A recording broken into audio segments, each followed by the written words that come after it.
Good morning. As you know, we had technical difficulties this morning, so Stephanie and I are taking the time to re-record this presentation and then we will post it for you.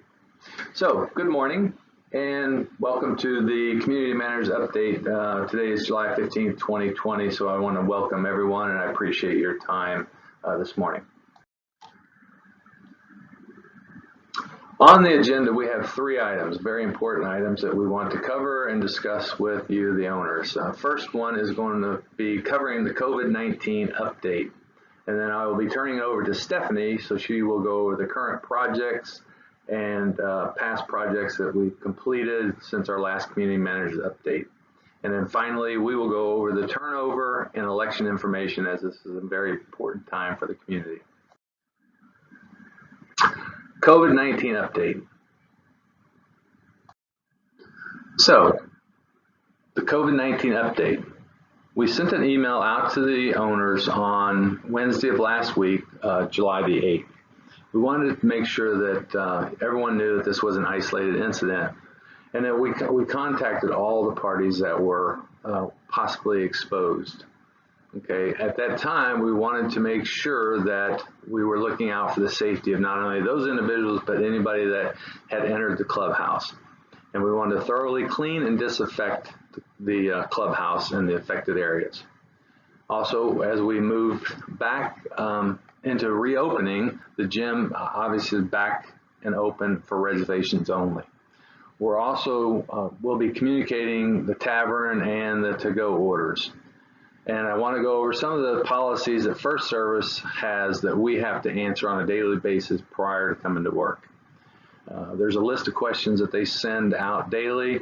They are the same questions, but if we answer yes to those questions, then we are not allowed to come to work. One of the first questions that we are asked and we have to answer is, have we been diagnosed with COVID-19? Obviously, at that point, if we would answer yes, then we wouldn't be coming to work. Some of the follow-up questions are, have we been experiencing any of the symptoms of COVID-19? Along with, do you have a temperature above 100 degrees, and are you getting chills, any of the shakes, any of the other symptoms that go along with the COVID-19? Have we traveled abroad within the last 14 days? And then the final question is, have you had close contact within 6 feet with someone confirmed with COVID-19? And this is what definitely inspired the closing of the clubhouse again, to make sure the safety of the owners was taking place here at the clubhouse. All right, on the COVID-19, again, on the update, we did get approval for adjusting the hours for the outdoor pool along with the gym. As you can see, the outdoor pool, we have extended it from 8 a.m., which it currently is, until 8 p.m. And again, this is, you do not have to have reservations. It's, come when you want to, enjoy the pool. We've also added a time slot at the gym from 7 p.m. to 8 p.m. And the reason we're still taking reservations at this point is that we need to be able to thoroughly disinfect and clean the gym after each session. We know that we have asked the owners to help with this and cleaning after the use of each different equipment, gym equipment they use, but we need to get in there after it's closed for that hour and make sure we get it cleaned and disinfected. And this will begin on Monday, July 20th. Okay, at this time, I'm going to turn it over to Stephanie, and she's going to talk to you about the current projects going on here at Del Webb Clubhouse and throughout the community. Thank you.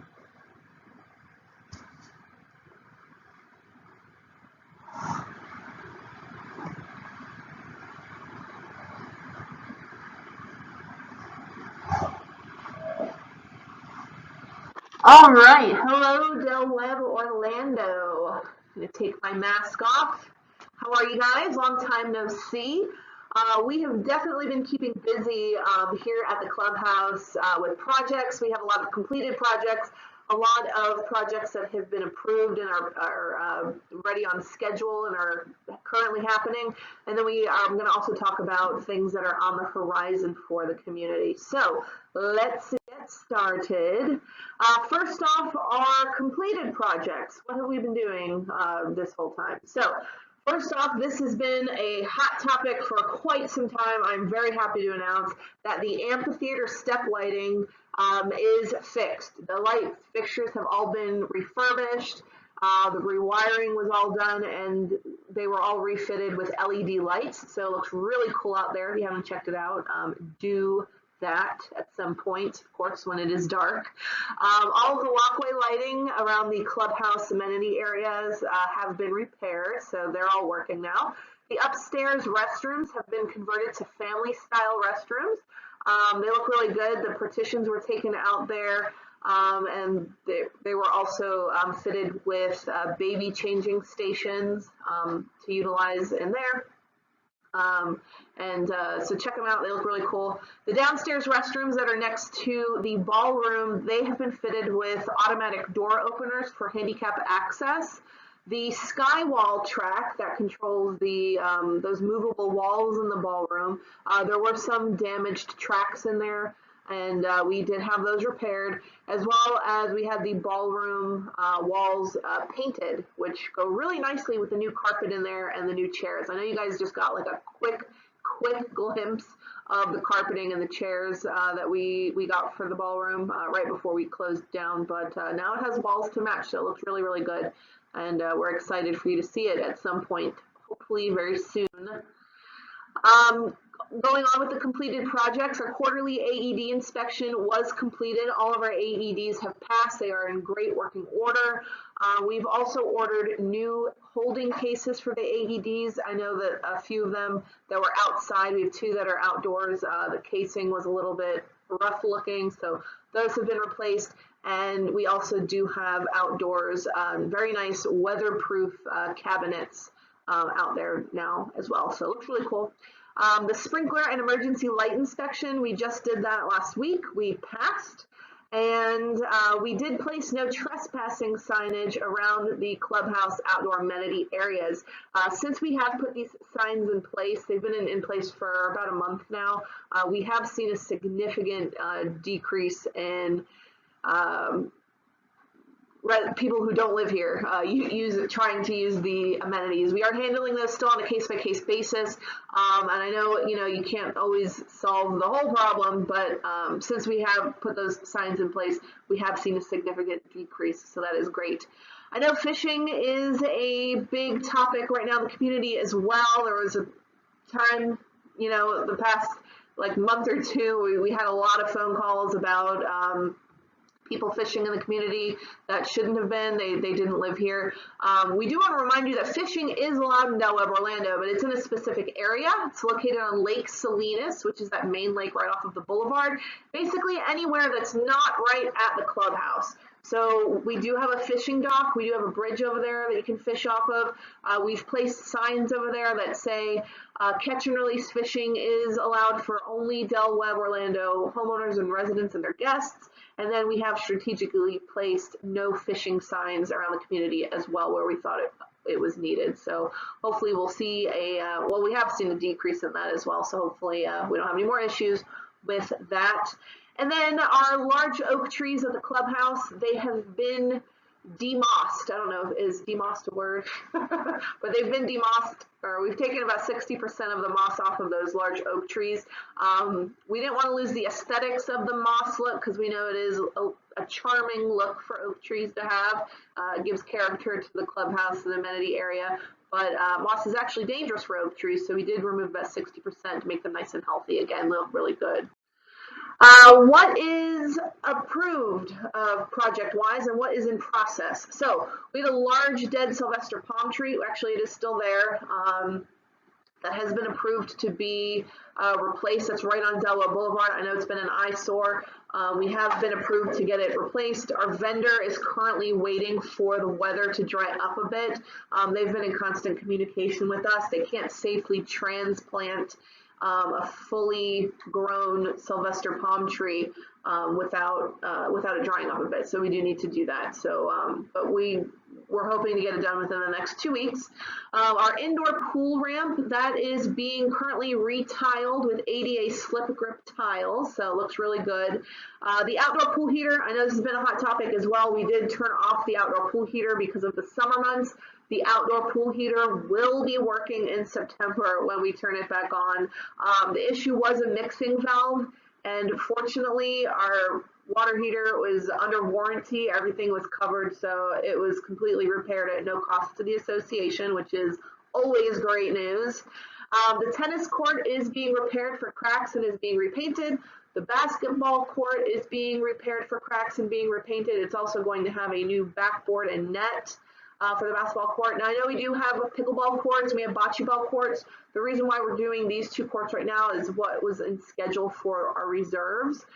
It just so happens that the bocce ball court and the pickleball courts fall on a different timeline. So once that comes up, those will for sure be addressed as well.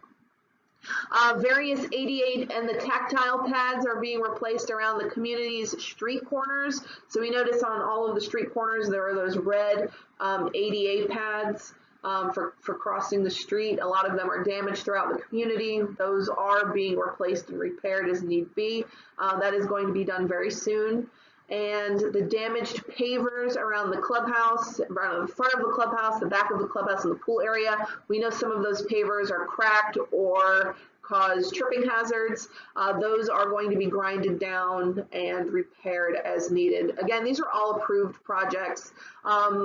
We've got two more as well. The Del Webb Orlando fountain, that main fountain, that is being repaired, restuccoed, the structure is being redone, and all of the lighting is being redone as well. They're going to be fitted with LED lights, so it's going to be really nice.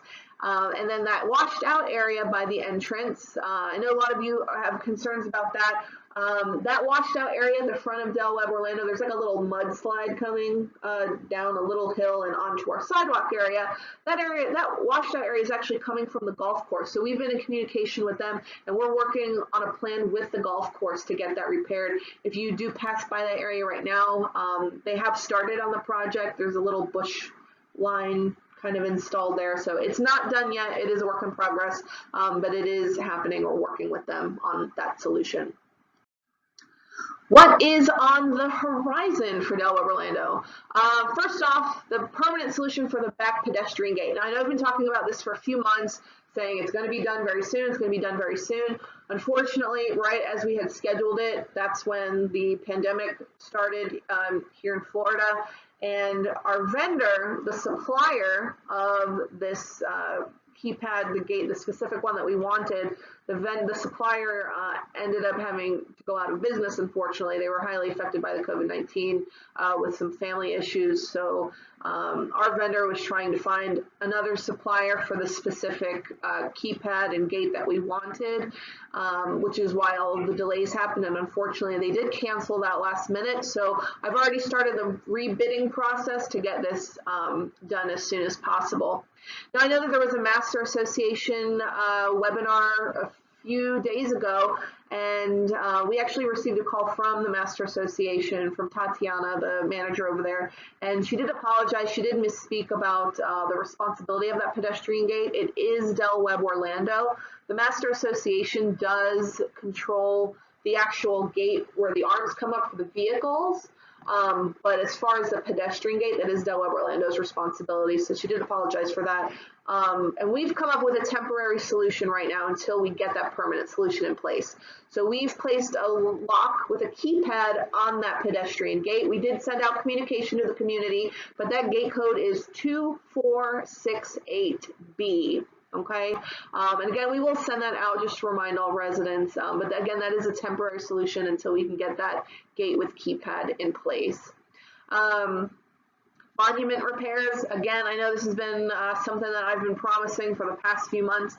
Unfortunately, the vendor themselves have been affected. They actually I had some family issues where they needed to cancel the project as well. They did say, you know, that they might be able to try and get us on the schedule again, but it's not looking promising. So I've gone ahead already and started rebidding that project. But the monuments that are damaged throughout the community, those will be repaired. And the sidewalk and asphalt repairs, we are working with Pulte to get that in order as well. But that is going to be a project that's about a year long. So, but it is something that we are addressing, and we know that it is a very high concern for the community. So it is being done.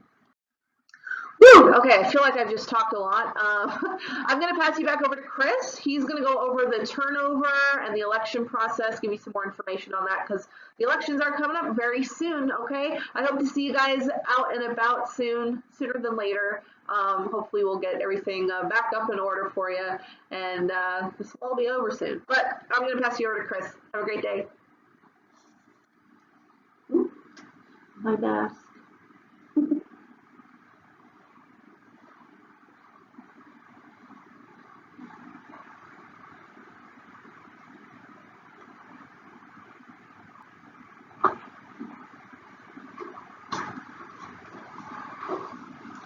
Hello. Hello, I'm back. Okay, now we're going to go over the turnover and election information, which is a critical date for Del Webb Orlando, August the 18th. So we're going to go over the timeline. The first thing that's going to take place, which is happening right now, is the candidate questions. And they are due to the homeowners. They are due from the homeowners to us this Friday at 5 o'clock, July 17th. And then moving forward, on July 31st, at that time, we will upload the candidates' answers along with their videos, and that'll be posted for your viewing. The next important step is August the 4th, which is the second mailing. This mailing will be sent to all homeowners. There will be a plethora of information in this package for you to review and to go over. In that, we will have on August the 17th, we will need all the opt-in forms along with the proxies. They are due to the management's office by 5 p.m. And then on August the 18th, turnover date. This is going to start at 2 o'clock. We'll have the turnover and annual election. Okay, candidate questions. Homeowners have until July 17th to submit their questions for the candidates. As you can see, there's my email address below, which is chris.cleveland@fsresidential.com. Management will compile all those questions into an easy and read questionnaire for all the candidates to answer. At that time, all candidates will answer the same questions. And answers will be posted on the website, Del Webb Orlando website, on July 31st for the viewing by the community. Candidate videos. Each candidate will have the opportunity to record a 5-minute video to introduce themselves and let the community know why they should be elected to the Board of Directors at Del Webb Orlando. Those candidate videos will be posted along with the questionnaire on the community website. The second mailing. This is going to go out on August the 4th. In that mailing, you're going to find the 2020 annual meeting agenda along with the 2019 annual meeting draft minutes. You'll find again the blue proxy form, the opt-in for electronic voting form, and then the candidate information and resumes. In that package, you'll also find the ballot, which will be for the paper ballot for mailing in if you're not going to be participating electronically. You'll also find the Board of Directors organizational meeting agenda along with an envelope to return the proxy form, and we do offer, if it's more convenient, to drop those off at the clubhouse. Also, you will have an addressed envelope to return the mail-in ballot. The limited proxy. Already sent out in the first notice. It was the blue form. Again, this will be sent out in the second notice, and we do have those available at the clubhouse. This only needs to be turned in if you cannot attend the meeting electronically or do not plan to vote by paper ballot. This proxy will be used for quorum, which is 188 homes is needed to meet the quorum requirements. No need to fill out someone else's name on the proxy since it's only being used for quorum, and then only one per household. The opt-in form for electronic voting. Okay, this was also sent out in the first notice. We also have those available at the clubhouse, and they're also available to you on the Del Webb Orlando website. Again, this is only one per household. Please provide your email address that will be used to vote. You'll receive an email invitation closer to the election date from Becker Ballot. Electronic voting will open on August 18th at 6 a.m. and end at 2:15 p.m. And details on the process to come as we get closer to that election date. This is the ballot form that will be sent out in the second notice. This is the form that you will fill out if you are not voting electronically. This is the form that also will have a self-addressed stamped envelope to be returned, or you can drop that off at the clubhouse as well in the envelope. But as you can see, the instructions are above, and we have changed the names to protect the innocent. Below, you'll find that you do get 5 votes of the 12 candidates that are running. So there is no cumulative voting at Del Webb Orlando, so you will need to place 5 individual votes next to 5 different names. I want to thank you for your time, and also my email address is below. If you have any other follow-up questions or needing any clarification on anything in this presentation, feel free to reach out to me or Stephanie, and we just thank you again for your time and look forward to seeing you guys very soon. Thank you.